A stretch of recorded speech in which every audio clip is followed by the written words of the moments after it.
오늘 증거할 말씀입니다. 아모스서 3장 1절에서 8절입니다. 이스라엘 자손들아, 여호와께서 너희를 쳐서 이르시는 이 말씀을 들으라. 애굽 땅에서 인도하여 올리신 온 족속을 쳐서 이르기를 내가 땅의 모든 족속 중에 너희만 알았나니 그러므로 내가 너희 모든 죄악을 너희에게 보응하리라 하셨나니 두 사람이 의합지 못하고야 어찌 동행하겠으며 사자가 움킨 것이 없고야 어찌 수풀에서 부르짖겠으며 젊은 사자가 잡은 것이 없고야 어찌 굴에서 소리를 내겠느냐. 창해를 땅에 베풀지 아니고야 새가 어찌 거기 치이겠으며 아무 잡힌 것이 없고야 창해가 어찌 땅에 뛰겠느냐. 성읍에서 나팔을 불게 되고야 백성이 어찌 두려워하지 아니하겠으며 여호와의 시키심이 아니고야 재앙이 어찌 성읍에 임하겠느냐. 주 여호와께서는 자기 비밀을 그 종 선지자에게 보이지 아니하고는 결코 행하심이 없으시리라. 사자가 부르짖은즉 누가 두려워하지 않겠으며 주 여호와께서 말씀하신즉 누가 예언하지 아니하겠느냐. 아멘. 예언을 들으라. 우리가 아모스서를 살펴보면서요, 지금까지 계속 세상이 가지고 있는 죄, 너희 안에 있는 육정의 허물, 이것을 근원적으로 계속 설명하면서 여기까지 왔어요. 마침내 3장 이후에서부터 3번에 걸쳐서 하나님의 심판의 집행 장면이 나옵니다.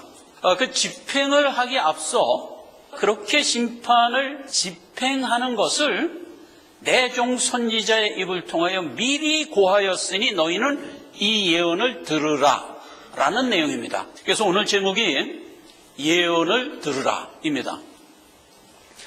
이제 본문 말씀을 살짝 살펴보면 세상에 많은 사람들이 있는데 하나님이 아는 자는 너희뿐이다 하는 얘기를 했어요. 여기서 알다 하는 것은 우리가 익히 아는 원어에서 야다라는 말이라고 그랬죠. 하나님이 우리를 아는 그 알문 한몸됨에서 온 알매예요. 그래서 나도 양을 알고 양도 나를 아는 것이에요. 서로 아는 거예요. 이러한 야다는 인간 세상에서는 사실 그와 같은 모습을 찾아볼 수가 없어요. 그런데 유일하게 비슷한 경우가 하나 있는데 그게 부부관계라고 그랬어요. 그렇죠? 부부간에 아는 것은 다른 어떤 인간관계에서 아는 것과 전혀 차별화되어 있죠. 왜 차별화되어 있죠? 한 몸을 이루는 가운데 아는 거니까. 그래서 하나님이 지금 그 얘기를 하는 겁니다. 내가 세상 모든 만물, 사람, 생명 모든 것 중에서 유일하게 아는 자는 너희뿐이다. 참 은혜로운 말이고 우리로서는 복된 말이죠.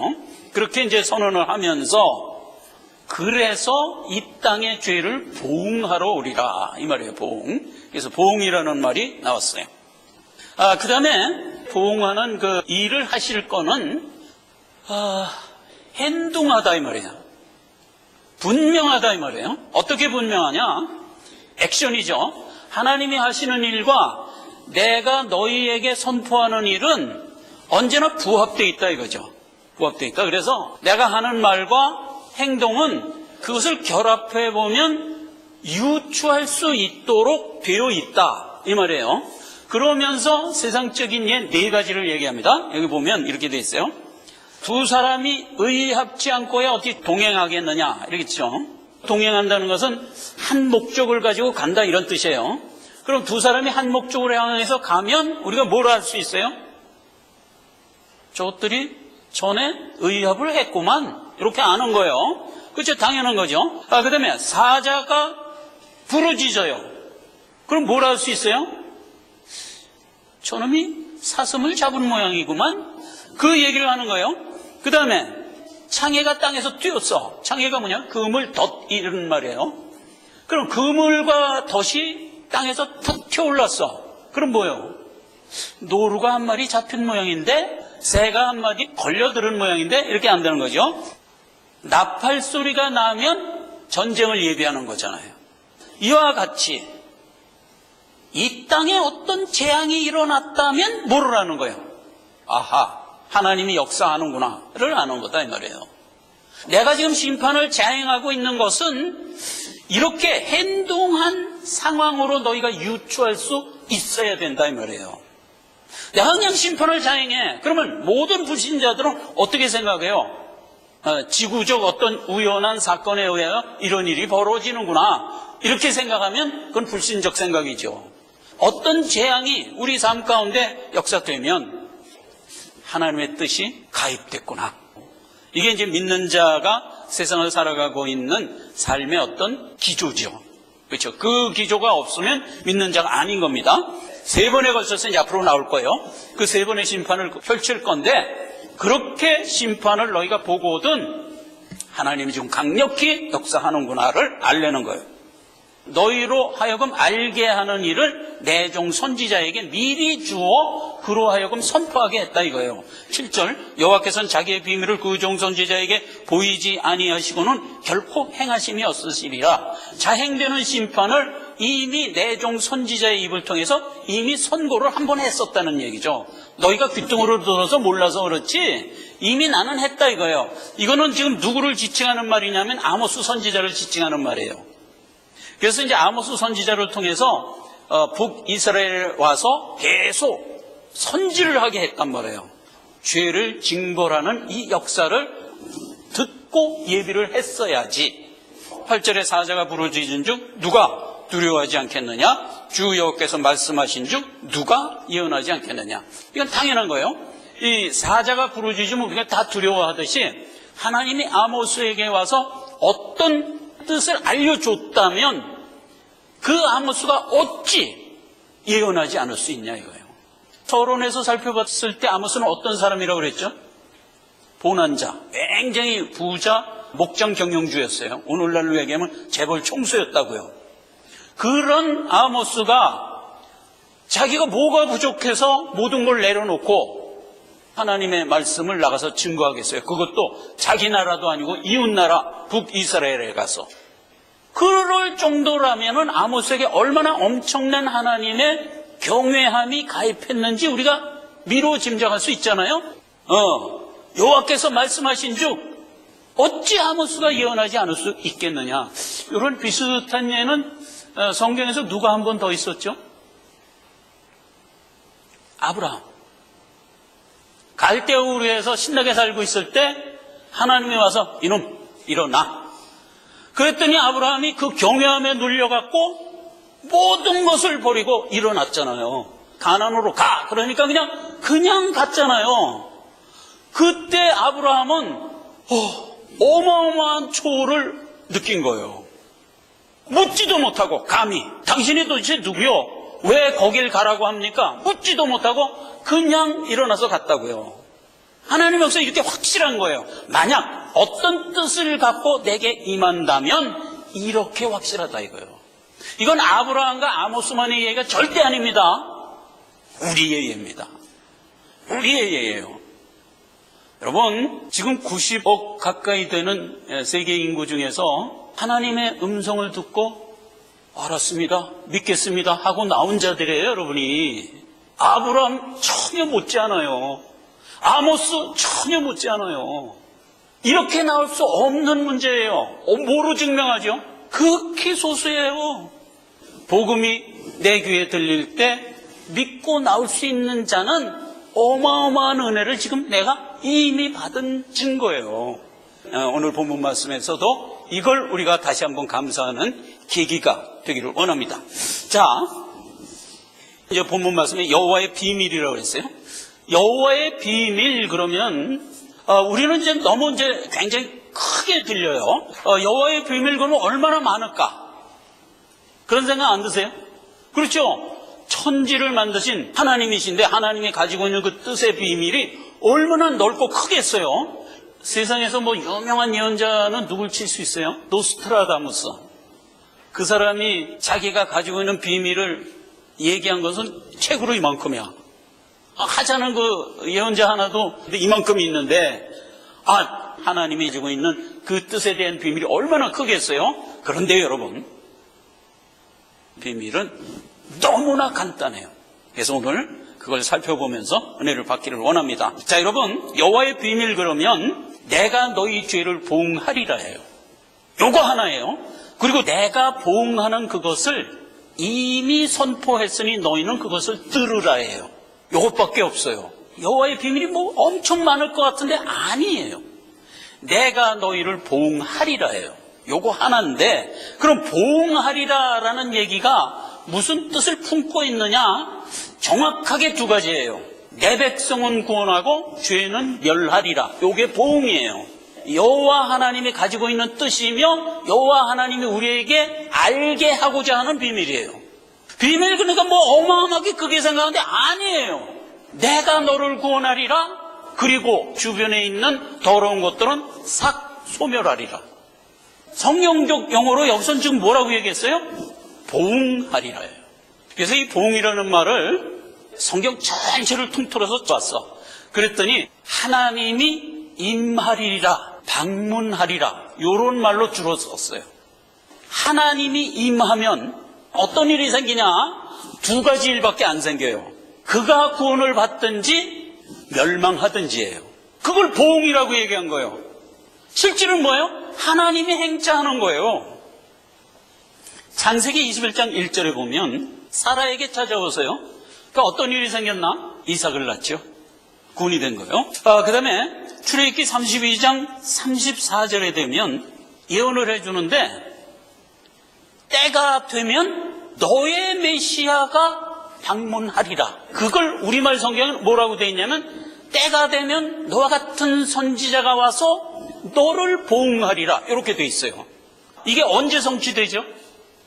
요 예언을 준 출애굽기 32장에서부터 1500년이 흐른 후에 예수 그리스도가 이 땅에 오신 거잖아요. 그 오셔서 뭘 했나요? 내 백성을 구원했죠. 하나님이 임재하면 무슨 사건이 생겨? 구원이 일어나는 거예요. 이게 여호와의 비밀이에요. 또 하나, 하나님이 방문하면 죽는 사람도 있어. 민수기 16장 29절 어간에 고라가 나오죠. 이놈의 고라가 모세를 대적했어. 너만 하나님의 종이냐? 나도 종이다. 백성을 이끌고 가는 여정에서 그렇게 갈려버리면 아무 일도 안 되잖아요. 그러니까 모세가 그럼 좋다. 우리가 판단 우리가 하지 말고 하나님께 맡기자. 너하고 나하고 나와라. 이렇게 딱 썼어. 그랬더니 하나님이 거기 오신 거예요. 오셔갖고 어떻게 했어요? 고라를 그냥 음부로 그냥 쳐넣어버리고 말았죠. 그래서 고라가 하나님이 방문하자 죽어버리죠. 보응이에요.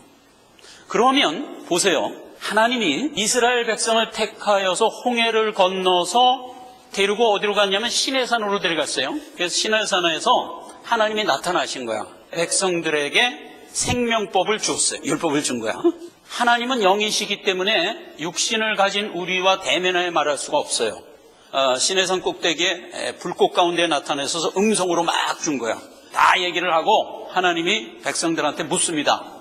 야, 내가 율법 얘기한 거 이제 다 들었지? 그랬더니 백성이 뭐라 그랬어요? 하나도 못 들었습니다. 하나도. 아니, 내가 이렇게 기껏 얘기했는데 하나도 못 들었다고? 예, 하나도 못 들었습니다. 왜 못 들었어? 너무 무서워서. 그랬더니 하나님이 그때 뭐라 그래요? 그렇지, 알았다. 그러면 내가 써서 줄 테니까 모세를 시내산으로 보내라. 그래서 모세가 시내산으로 올라갔잖아요. 그래서 이제 돌판에 써서 갖고 내려놓은 사이에 40일 걸렸어. 그랬더니 그걸 못 참아갖고 밑에서는 야, 이거 모세 어디로 갔는지 모르겠다. 죽었는지 살았는지도 모르겠고 안 되겠다. 우리가 우리 신을 만들자. 이래가지고 만든 게 금송아지죠. 그렇게 해서 이제 죄가 발생을 했단 말이에요. 그때 모세가 내려와서 금송아지 만든 백성들에게 진노해갖고 받은 돌판 깨트려 버리고 그 중에 중무자 골라서 3,000명가량을 죽이죠.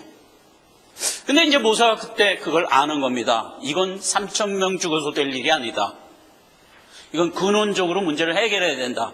내 백성은 틈만 생기면 이렇게 하나님을 대적하고 하나님을 떠나려는 속성이 있는데 그게 뭐예요? 그게 죄잖아요. 이 속성을 어떻게 해결해야 될지 모르겠다. 그리고 하나님 앞에 나와서 기도를 하는데 그때 그 기도가 뭐예요? 이 백성의 죄를 근원적으로 보응해 주십시오. 그 대신 그 죄값으로 내가 죽겠습니다. 이건 누구의 역할인가요? 예수 그리스도의 역할이죠. 그래서 이제 그렇게 기도를 하니까 하나님이 그때 그건 그렇게 할 수 없어. 그리고 거절을 했죠. 그러면서 준 얘기란 말이에요. 네 백성의 죄를 보응하는 일은 내가 허락할 수 없어. 그러나 때가 되면 메시아를 방문시킬 거야. 그때 그가 내 백성을 보응할 거야. 그래서 이 상황에서 예수 그리스도가 마침내 비록 기간은 1500년 걸렸지만 이 스트럭처 안에서는 동일한 얘기잖아요. 그렇게 해서 약속한 메시아가 왔지. 와서 내 백성의 죄를 사했지. 그래가지고 구원은 이루어진 거예요. 그러나 동시에 뭐가 이루어졌어요? 이스라엘 백성들이 가지고 있던 죄는 멸당했지. 모세의 기도대로 저들의 죄를 사하시고가 뭐예요? 죄값을 치러주시고 이 말이잖아요. 그러니까 이게 묶여져 있는 거예요. 언제나 보험 그러면 죄는 멸하고 생명 주어 살리는 일, 이게 묶인 거란 말이에요. 하나님의 보험. 그래서 그걸 계속 금송아지 사건에서도 그 얘기가 묶여져서 구원이 임하고 우리에게 붙어있던 죄는 멸당하는 거단 말이에요. 보험이며 이게 여호와의 비밀의 요체다 이 말이에요. 여호와의 비밀은 바로 이거라고요. 신자 하나가 세상에 딱 나와서 서 있으면 무엇을 하나요? 하나님의 보응의 역사를 아는 거예요. 어떻게 알죠? 하나님 믿습니다 하더라 이거예요. 이게 증거다 이 말이에요. 이게 보응한 결과다 이 말이에요. 누구도 하나님에게 나아가 믿습니다 할 수가 없기 때문에 내가 증거지. 많은 믿는 자들이 증거지. 그렇게 해서 하나님의 역사는 이 땅에 나타나는 거죠. 이렇게 된 거. 자, 그래서 우리가 누구냐 할 때 우리는 하나님의 보응에 의하여 살아난 자, 즉 하나님의 비밀 맡은 자라고요. 하나님의 비밀을 나가서 담대히 증거케 하옵소서. 무슨 얘기예요? 예수 믿어. 이 얘기잖아요. 그래서 하나님의 비밀 맡은 자가 가질 수밖에 없는 두 성향을 오늘 살펴보고 이 시간을 마치려고 합니다. 하나는 경외하라예요. 잠언 23장 17절에 보면 내 마음으로 죄인의 형통을 부러워하지 말고 항상 여호와를 경외하라. 당장 피부로 느끼는 부러움이 뭐냐면 세상 것을 많이 누리는 것이 부럽게 느껴지죠. 그거는 인지상정이에요. 그런데 여기서는 잠언에 뭐라고 되어 있냐면 그런 걸 보고 하나님을 경외할 줄 모르면 안 된다 이렇게 되어 있는 얘기예요. 내가 부자가 되면 될수록 하나님 모른다 그런다니까. 그래서 세상의 형통함을 보고든 하나님을 경외하라 이거예요. 불신자들은 부자가 되면 될수록 점점 더 교만해지죠. 교만이 뭐예요? 하나님 모른다. 히엘같이 된다. 이게 히엘같이. 그럼 뭐예요? 세상 끝나면 멸문이에요. 절대로 그렇게 살지 말라 하는 얘기를 이제 잠언이 이렇게 한 거고, 로마서에 가도 동일한 얘기예요. 저희 눈앞에 하나님을 두려워함이 없느니라 함과 같으니라. 함과 같으니라 그랬으면 과거에 구약에 이미 이 얘기를 했다는 뜻이죠. 시편 36장에 그 얘기를 했어요. 악인의 죄얼 그랬어요. 죄된 성향이 내 마음에 이르기를 그 목전에는 하나님을 두려워함이 없다 이 말이에요. 죄인이 가지고 있는 성향은 도무지 하나님이 안 두려운 거야. 하나님이 있는지도 모르니까 당연히 안 두려울 수밖에 없지. 그러나 그가 만약 나이가 지금 80이라면 20년 한 짝에 판가름될 문제잖아요. 그냥 인생 끝나면 성소에서 급히 미끄러져 떨어질 사람이잖아요. 이거는 성경적 용어로 얘기하는 겁니다. 무식이라고. 너희가 무식하다 이 말이에요.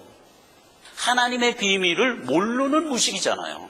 신약에 오면 이 얘기 굉장히 직설적으로 했어요. 누가복음 12장에 예수님이 친히 한 얘기예요. 12장 4절 5절 몸을 죽이고 그 후에 능히 더 못하는 자를 두려워하지 말라. 마땅히 두려워할 자를 내가 너에게 보이리니 곧 죽인 후에 또한 지옥에 던져놓는 권세 있는 그를 두려워하라. 내가 참으로 너에게 다시 말하노니 그를 두려워하라. 예수님이 이렇게 절절히 얘기를 했다고요. 정말 두려울 자가 누구냐? 내 아버지 하나님이라니까. 그런데 세상 사람들은 대부분 뭐가 제일 두렵죠? 내 몸 어떻게 되는 게 제일 두렵죠. 일단 내 앞에 나타난 현상이기 때문에 우리는 당연히 그걸 느낄 수밖에 없어요. 그러나 그 배후에 있는 더 큰 이거는 그렇다고 해서 까먹으면 안 된다 이 말이에요. 한 번 죽는 것은 정한 이치라 그래서 하나님이 정해준 거야. 누구나 다 그 일생수환 다 하면 죽도록 돼 있잖아요. 이러나 저러나 죽을 거잖아요. 사단이 우리의 몸을 죽일 수 있다고 한다고 해서 우리가 두려워할 필요가 없는 게 뭐예요? 우리는 사단이 없어도 죽을 자잖아요. 사단을 두려워하면 안 되는 거예요. 그래서 정말 두려운 자는 하나님이다. 계시록 20장에 가면은 거듭난 자는, 첫째 부활에 참여한 자는 둘째 사망과 상관없다 그랬잖아요. 우리가 몸이 비록 죽어도 영이 죽는 데까지 안 가도록 돼 있는 자잖아요. 그런데 첫째 부활에 참여하지 못한 자, 즉 거듭나서 믿음을 갖지 못한 자는 어떻게 돼요? 둘째 사망과 연결이 돼 있는 상태에서 지금 살고 있는 거잖아요. 그가 비식하여 살고 있는 삶이 기회의 때야. 점점 교회는 줄어들고 있어. 그때 안에 어서 속히 믿음으로 나오면 되는데 끝까지 안 해갖고 결국 불신인 채로 생을 마감하면 둘째 사망으로 그냥 연결이 되는데, 그래서 모든 불신자는 어서 속히 이 기회의 때를 놓치지 말고 거듭나야 둘째 사망과 상관없이 된다고요. 내 본향에 발을 딛게 된다고요. 내가 어찌할까 하여 궁구하더니 마지막 때에야 깨달았나이다. 성수에서 이토록 급히 미끄러져 떨어가는 것을 보나이다. 늘 경외함을 가져야 돼. 또 하나가 있어요. 또 하나는 예언을 하라 이거예요. 너는 비밀을 가졌으니까 그 비밀을 갖고 나가 선포해라 이 말이에요. 베드로에서도 그 얘기했죠. 내가 너를 왜 왕같은 제사장으로 세웠다? 나가서 증거하게 하려고. 고린도전서 14장 39절에는 내 형제들아 예언하기를 사모하며 방언 말하기를 금하지 말라 그랬어요. 그럼 여기서 예언은 뭐고 방언은 뭐예요? 예언은 붉은 기둥이라고 그랬죠. 하나님이 구원하셔. 요게 예언이에요. 믿지 않으면 진멸이야. 요게 예언이라니까.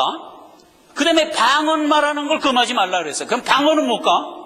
방언은 성령이 이끄시는 행보를 방언이라고 그래요. 우리가 빌 바를 알지 못하는데 성령이 내 안에서 말할 수 없는 탄식으로 미리 간구해 주는 거예요. 나는 이 예언을 들고 가요. 내 평생의 길을 걸어가요. 어떤 일을 만날지 몰라요. 내 안에 성령이 말할 수 없는 탄식으로 그 보이지 않는 길을 가는 나를 기도해 주신다 이거예요. 그래서 성도의 삶을 이렇게 뒤돌아보세요. 언제나 피할 때에 피하게 하시고 넘어가야 할 때 넘어가게 하시고 하면서 이끌어가는 거를 뒤로 보는 거예요. 내 앞에 무슨 일이 닥칠지 나는 모른다 하면서 가는 거예요. 이 방언은 믿는 자에게 누구나 있는 거예요. 이걸 못 믿어가지고 도마처럼 못 믿으면 하나님이 어쩔 수 없이 주는 게 샬라란 말이에요. 이미 내 안에는 성령이 내주하고 있잖아요. 그죠? 내주하고 있으면 성령이 그 기도를 하겠어요? 안 하겠어요? 당연히 하지. 당연히. 방언 받은 사람만 그 기도하고 안 받은 사람 안 하고 이게 말이 돼? 워낙 안 믿어서 도마처럼 빼들거리니까 할 수 없이 초를 한번 준 것뿐이에요. 방언 받았다고 자랑하지 말고 못 받았다고 좌절하지 말란 말이에요. 내 안에 성령이 이 일은 변함없이 하신다고요. 그리고 방언을 받았으면 열심히 기도하라 이 말이에요. 분명하고 확실하게 성령의 역사가 내 안에 펼쳐지는 것을 내가 느낄 수 있지. 하나님이 그렇게 다 치워줬는데 일주일 후에 깨달아. 한 달 후쯤에서 깨달아. 그때 그 일이 하나님이 역사하신 거구나. 이렇게 깨달아. 근데 방언 기도를 열심히 하는 사람 뭐가 다른가? 성령의 역사는 똑같은데 뭐가 다른가? 즉시 깨달아요. 하나님이 딱 치워주면 하나님이 역사했구나. 즉시 깨달아요. 요 차이예요. 그 차이는 좀 있긴 있어요. 있긴 있지만 여러분 그렇다고 좌절하지는 말라 이 말이에요. 이게 방언이에요. 자, 그래서 이 방언이 어떤 의미로 우리가 받아야 되냐면 예언의 굵은 기둥은 뭐? 하나님이 구속 역사를 베푸셔. 이게 예언의 굵은 기둥이에요. 이걸 하기 위한 나의 행보를 하나님이 펼쳐주기 위해서 역사하는 어떤 초월들, 이것도 예언에 포함된단 말이에요. 그런데 이러한 초월 하나도 행하지 않고 오직 기둥 하나만 갖고 나가서 증거한 사람이 있는데 그건 누군지 아세요? 세례요한. 요한복음에 그랬죠. 세례요한은 하나도 표적을 행하지 않았더라. 그런데 그가 한 말은 다 참이더라.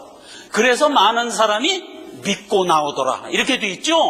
대부분의 성도들은 이 세례 요한과 같은 행보로 예언하면서 살아요. 대부분의 성도는. 근데 하나님이 특별히 필요하여 역사하는 어떤 경우에는 초월을 함께 역사하면서 가요. 그런데 초월을 역사할 거냐 말 거냐는 하나님이 결정하세요. 그러니까 누군가 초월행했다고 억울해할 거 없어요. 오히려 평탄하게 예언하면서 살게 하신 은혜가 더 커요.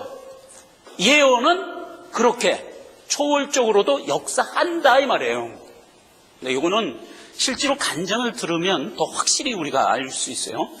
김효성 목사라는 분이 있어요. 이분이 영호마을에 가서 문둥이 사역을 하고 임직이 끝나니까 자 다음 행보는 내가 어디로 갈까 하고 생각하다가 그때 어떤 기사를 하나 읽었는데 그 기사가 뭐냐면 중국의 문둥이는 훨씬 더 열악하다 하더라. 이 소리를 들은 거야. 그래갖고 중국의 문둥이 촌으로 가서 내가 사역을 해야지 라고 결정을 했어요. 그때 등소평 시절인데 등소평이 우리나라는 복지국가이기 때문에 문둥이 같은 환자는 없는 나라입니다. 이렇게 어느 공식 석상에서 툭 하고 한마디 한 거야. 그 말이 올무가 돼갖고 중국에는 문둥이가 있으면 안 되는 거야. 이 공산주의 지도자들의 그 사고라는 건 이렇게 허무맹랑한 놈들이야. 그래갖고 있으면 안 되는 거야. 그냥 문둥이가 생기면 격리를 해버렸어요. 그러면 10억 인구가 사는 나라에 문둥이가 얼마나 많겠어요. 그 수많은 문둥이를 생기기만 하면 그냥 아무도 못 보는 지역으로 확 처박아버리고 하니까 얼마나 열악하게 문둥이들이 있겠어요. 그 소리를 듣고 이 목사가 안 되겠다. 내가 그 열악한 문둥이청에 가서 사역을 해야겠다 해서 간 거야. 영호마을에서부터 그 생각을 하고 내가 중국 문둥이청을 갈 거야 하고 발걸음을 뛰었어. 하나님이 그때부터 역사하는 거예요. 1,000원밖에 없는데 중국까지 가져요. 시내버스 정류장까지 1,000원 갖고 온 거야.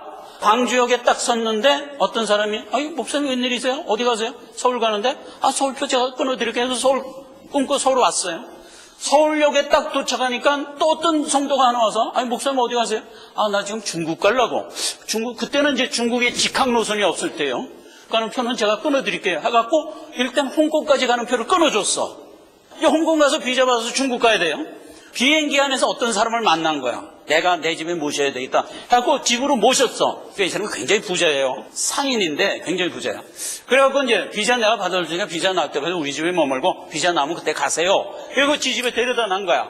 그래서 2주를 그 집에 있는 동안에 성경 공부를 하면서 있는데 이 사람이 선물 거래를 했어요. 그때 어간에 어떤 물건을 100원에 잡아갖고 그 값이 뛰기를 기다리고 있었는데 점점 가격이 떨어져서 10원까지 떨어진 거야. 그때 어간에 이제 성경 공부를 하고 있을 때예요. 근데 성경 공부를 시작하는 일주일 사이에 가격이 뛰어갖고 50원까지 뛴 거예요. 이 사람이 목사님한테 물어봤어. 목사님, 내가 어떤 물건을 100원에 잡아서 지금 이렇게 쟁여놨는데 이게 물건값 뛰기를 기다렸는데 뛰기는커녕 점점 해서 10원까지 떨어져서 사실상 내가 이거 포기했었습니다. 장사를 하다 보면 이렇게 망하는 수도 있지. 그래서 완전히 포기를 했었는데 목사님하고 성경 공부하는 동안에 40원이 뛰었습니다. 다 날 생각이었는데 그래도 반이 뛰었으니까 차라리 팔아서 반이라도 건지자 이런 생각이 듭니다. 목사님 생각은 어떠세요? 팔을까요? 말을까요? 이렇게 된 거야. 그래서 목사님 보고 이제 예언을 좀 해달라는 얘기죠. 예언을. 목사님이 그래서 혼자 기도를 하는 거야. 하나님, 이 사람에게 어떤 대답을 해줘야 되겠습니까? 뭐 아무 응답이 없는 거야. 그래서 이제 목사님은 생각을 했어. 하나님이 응답이 없는 거 보니까 그냥 상식적으로 대답을 해줘야 되겠다. 그냥 상식적으로 대답을 여보시오. 장사꾼이 미쳐서 팔면 됩니까? 남겨야지. 기다리시오. 이렇게 이제 예언을 딱 했어. 그랬더니 이제 그 이튿날 뛰더니 150원까지 올라간 거야. 그래서 이제 목사님한테 목사님 기다렸더니 150원까지 뛰었습니다. 지금 팔면 50% 남습니다. 그럼 나 이거 완전히 날리려고 생각했는데 50%가 남았으니 나 지금 팔을랍니다. 목사님 생각은 어떠세요? 목사님이 또 기도를 딱 하는데 또 응답이 없는 거야. 그걸 또 어떻게 대답을 해줘야 되나? 상식으로 얘기하자. 아니 장사꾼이 2배는 남겨야 되지 않았나? 기다리죠. 아니, 왜 또 이제 예언을 한 거야? 알았습니다. 기다리란 말이죠. 확 기다렸어. 다음 주가 딱 됐는데 세상에 딜이 딱 뛰어갖고 200원, 220원, 230원까지 간 거야. 그러니까 이제 이 사람이 이제 신나갖고 뛰어들어가고 목사님 말대로 2배가 넘었습니다. 지금까지 상승하는 추세를 보면 이게 300원 갈 것 같습니다. 나 안 팔으랍니다. 300원 간 다음에 팔으려고 그럽니다. 목사님 생각은 어떠세요? 또 이런 거야. 그랬더니 목사님이 요거 또 기도를 또 응답이 없는 거야. 어떡하지? 또 상식으로 얘기해라. 이제 욕심을 부리면 되냐? 팔아 그래요 그냥. 그러니까 이제 이 사람이 230원 된 상황에서 200원에 딱 내놨어. 그냥 홀랑 팔렸어. 그리고 그 이튿날 그냥 낙하산처럼 떨어가고 100원 이하로 떨어져 버렸어. 그래갖고요, 이 사람이 선물 거래인데 물량이 굉장히 커갖고 2배를 남겼더니 수백만 달러를 벌어버린 거야. 그래서 이 사람하고 대화 중에 당신이 도대체 인생의 목표가 뭐요? 그랬더니 난 1억 달러까지 벌으려고 그럽니다. 이렇게 얘기한 적이 있었거든. 그런데 뭐 한 큐에 수백만 달러 벌어버린 거야. 1억 달러면 그때가 70년대 말인가 80년대 초인데 그 시절 우리나라 수출 10억 불 달성했을 때예요. 한 나라에 수출 10억 불 달성했을 때 개인이 1억 불이 목표였던 사람이는 얼마나 부자예요. 그때 마침 비자가 나와서 비자를 주면서 목사님 비자 나왔으니 이제 중국 들어가세요. 그래서 가방을 줬어. 무슨 가방? 열어보면 돈이 그득 들어있는 거야. 당신도 알다시피 내가 영어말에서 여기까지 오는데 돈 1,000원 갖고 여기까지 오지 않았냐. 그리고 이렇게 좋은 집에서 이따가 비자까지 받아서 가지 않냐. 그래서 내 사역에는 돈이 필요 없다. 그래서 거절을 했더니 이게 어떤 증표가 돼서 돈이 벌어진 거니까 틀림없이 쓸 때가 있을 겁니다. 가방을 들고 중국을 들어가서 문둥이촌을 찾아서 지금까지 사역하고 있어요. 역시 문둥이촌을 가보니까 열악하기가 그지없어요. 그냥 방치된 상태에서 그냥 죽으면 죽고 살면 살고 하면서 20만 명이 몰려서 아그라그라 하는데 거기 가서 사역을 하고 있어요. 모든 문둥이는 점점 이게 끝이 자꾸 잘라지잖아요. 그래서 손 잘라주고 다리 잘라주고 해서 몸뚱이만 이렇게 있는 상태에 거의 그런 문둥이만 온 그 들에 그냥 대굴대굴 굴러당기는 거야. 이 목적 때문에 하나님이 이 목사님을 여기까지 이끌어온 거잖아요. 지금 이 목사님 나이가 한 80 가까이 되신 것 같아요. 택한 문둥이들이 많았던 모양이라, 택한 자녀들이. 그러니까 하나님이 특별히 이 사람을 보내서 거기서 복음을 증거해갖고 이 사람은 한번 설교를 하면 아침에 나와서 설교를 하면 저녁 해질 때까지 해야 괜찮아. 10몇 시간을 하는 거야. 뚱이만 있는 문둥이가 댕굴 굴르면서 듣는 거야. 그리고 죽을 때는 전부 구원받아서 죽는 거야. 이왕에 요 간증까지 왔으니까 한 문둥이가 죽을 때 언제나 목사님을 찾아온대. 손발이 없으니까 떼굴떼굴 굴러서 찾아오는 거예요. 그럼 제가 몸뚱이를 이렇게 안고 이제 천국을 가는데 손발도 없는 놈이 가서 하나님을 어떻게 뵈죠? 예의 범절 없이 내가 어떻게 하나님을 뵈죠? 염려 마라.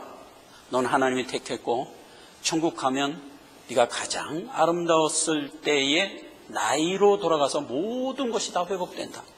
염려 마라. 그리고 안고 찬송가를 불러주든지 기도를 해주든지 하면 그 사이에 죽는데 대부분의 문둥이가 어떻게 죽냐면 목사님 저기 예수님 오세요. 예수님이 나의 손을 잡으려고 손을 뻗치시네요. 나 예수님 손 잡을래 하면서 이렇게 하는데 끊어진 요게 이렇게 움직인대요. 그러면 그 얼마나 큰 기쁨과 감동인지 목사님하고 둘이 그 몸뚱이를 껴안고 엉엉 울면서 기뻐하면서 임종을 한답니다. 그 목사님 얘기는 거예요. 여기서는 예수님 만나는 날이 죽는 날이야. 그러면서 지금까지 목회를 하세요. 자, 여러분, 초월 하나님의 비밀을 가서 선포해야 될 필요가 있으면 거기까지 가서 선포하게 하시고야 말아요. 거기까지 가는 동안에 세상이 대적하고 있는 모든 걸림을 하나님은 초월로 다 풀어주는 거예요. 또 마침내 가서 선포하게 하시고야 마는 거예요. 이 전체를 묶어서 예언, 가장 굵은 예언이 뭐예요? 예수 믿어. 이게 가장 굵은 예언이고 그걸 하기 위하여 붙어있는 하나님의 초월도 예언이라고 얘기하는 거예요. 이거를 전부 묶어서 세상에 서 있는 자들이에요. 우리는 이미 하나님의 비밀을 맡은 자예요. 그리고 우리는 여기까지 오는 동안에 하나님의 초월의 증인으로 서 있는 자들이에요. 여러분이 여기까지 걸어오는 동안에 베풀어 주셨던 수많은 초월들이 내 몸에 있고 그것의 증인이 바로 나잖아요. 그래서 하나님의 비밀을 나가서 증거하며 나를 증거로 보이며 예언을 하는 자들이다 이 말이에요. 기도합시다. 아버지 하나님, 은혜를 감사드립니다. 하나님께서 이제 심판을 앞두고 말씀하십니다. 예언을 듣고 나가서 이것을 증거하라.